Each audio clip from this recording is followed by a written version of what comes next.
Ebbe a videóba egy kicsit elvágyódunk, mert ugyanis egy erdő van a háttérben, de ez nem egy túrázós videó lesz, hanem összeszedtük nektek a top 5 helyszínt, ahol Európában jártunk eddig. Valaha, ever. Kezdjünk is bele. Nálunk az 5. helyezett nem más lett, mint Portugália. Igen, különösen az óceánparti szakasz. Lisszabonban is voltunk ugyan, az sem rossz, de utána egy pár napot eltöltöttünk az óceánparton is, Lisszabontól nem messze, és az nekünk nagyon-nagyon tetszett. Lisszabon is gyönyörű város. Ugye, hogy Portugália fővárosa, és ennek ellenére nagyon zöld és ilyen nyugis a hangulat. Menjetek ki mindenképpen a külvárosba, meg a természetben, mert az rejti az igazi csodákat.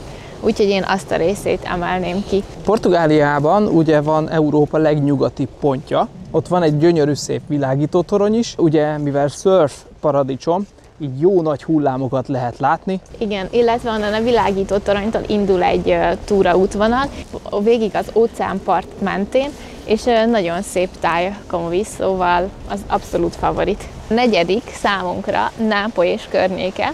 Viszont itt ugyanaz a helyzet, mint az előzőnél, hogy azért nem Nápoly lopta be magát teljesen a szívünkbe, megvalljuk őszintén. Viszont Nápolyról azt mindenképpen érdemes elmondani, hogy Európán belül voltatok érdekes helyeken. Viszont, ha Európán belül mentek valami városba, tudjuk úgy általában milyen feelingje van egy európai városnak, na Nápoly az így ilyen csavar, kicsit Ázsia, kicsit ilyen káosz, minden nem úgy működik, ahogy kéne. Igazi olasz feelinget, azt ott biztos, hogy megkapjátok.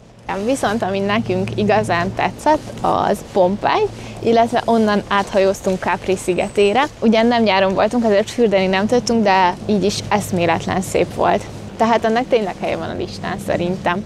Pompei viszont történelmileg érdekes, úgyhogy ez most ilyen kis cseles negyedik volt, mert itt 2 is behoztunk, vagy igazából 3 a listára. Tehát Nápoly és környéke, rengeteg látnivaló van ott. Vezúv, Capri, Pompei, Amalfi part. Igen, és nyilván mi azért nem mondjuk a Vezúvot, meg az Amalfi partot, mert nekünk az sajnos kimaradt, de tényleg azt a környéket nagyon tudjuk ajánlani, és szerintünk minimum egy hétnyi látnivalót tartogat. Itt van a dobogós 3. helyezettünk, Montenegró, Kotor és környéke. Itt volt szerencsénk több időt eltölteni. Kint voltunk egy hónapot is. Igen. Lenyűgöző egyébként. Montenegró nem annyira népszerű úti cél, viszont ámulatosan szép. Kotor a világörökség része, nagyon hangulatos kis középkori város. Óriási hegyek veszik körül, és ugye tengerje is van, úgyhogy tényleg gyönyörű. És mindenki azt gondolná, ugye, hogy Montenegró el van maradva, meg ahogy mondtad is, hogy nem annyira népszerű úti cél. Tele van patinás épületekkel, és kávézókkal, és éttermekkel, és a múltkor sétáltunk, és szerintem nem vagyunk biztosak benne, de Robert De Niro-t láttuk, illetve láttunk egy youtubert is, akinek a nevét nem tudom sajnos kimondani. Oh, very kind. Thank you. Thank you. Thank you. Szerintem már most. Google értékelésekben olvastam, hogy írták, hogy sokkal szebb a látvány útközben, mint fönt. Úgyhogy szerintem most sem vezzétek ki. De ennek ellenére mondjuk Tivatot kiemelném. Hát Európában én itt láttam a legtöbb jachtot. És az a durva, hogy voltunk azért Marbellán, Monacóba, stb. De a legtöbb jachtot Európában Tivatban láttam. Mindezek mellett gondolhatjátok, hogy nagyon luxi város és nagyon igényes is. Úgyhogy megdöbbentően szép Montenegró, és még egy csomó természeti látnivalója van, amit nem is gondolnátok, hogy mennyire szép, úgyhogy merjetek új helyeket felfedezni, ne csak a szokásosokat. Kezdjétek Montenegróval. Második helyezettünk. Egy igazi rejtett gyöngyszem, a Caminito del Rey, és ha most felkaptad a fejed, mert még nem hallottál róla, azt elhiszem, mert ez se annyira népszerű. Malaga és Marbella környékén található, viszont autóval azért menni kell még egy 1,5-2 órát körülbelül. És utána még túra van, és visszafele még buszozás van. Hogy el tudjátok képzelni, mi ez? Ez egy ösvény, ami a szikla mellett vezet, igazából egy szurdokon végig. És gyönyörű. Fölötted több 100 méternyi szikla van. Alattad is. Alattad is. Úgyhogy eléggé para az egész szitu, de tényleg lenyűgöző, egy életre szóló élmény nyújt. És ha már arra jártok, akkor mindenképpen érdemes nem csak oda elmenni, hanem a környéket is végignézni, ugyanis Malagában van repülő, ami szerintünk még lenyűgöző ott a környéken, az Ronda városa. Egy szakadék szeli ketté a várost, 150 méter környéki magasság van a szurdok és a zajja között. És egy híd vezet át rajta, szóval tényleg érdemes megnézni.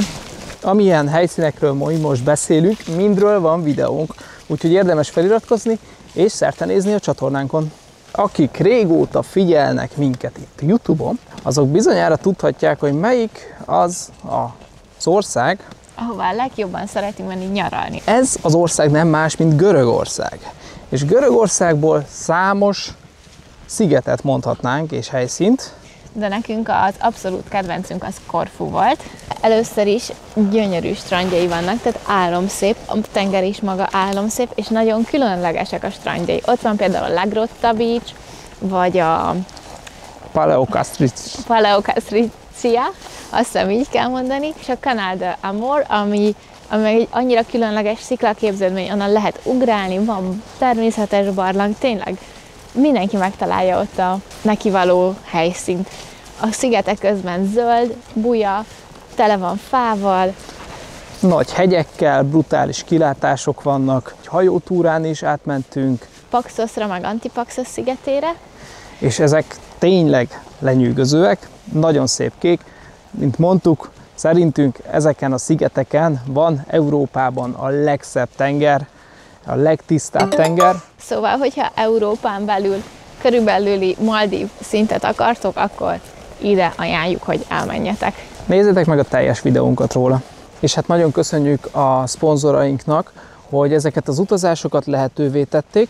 Ez a saját cégünk, bdwebmarketing.eu. Ha szükséged van ügyfélszerző profi weboldalra, vagy bármilyen marketing szolgáltatásra, úgy mint online hirdetések, tartalomgyártás, videózás, akkor keres bizalommal minket az alábbi weboldalon. Köszönjük, hogy minket néztetek, ez a videó mára ennyi lett volna, érkezünk majd hamarosan új tartalmakkal.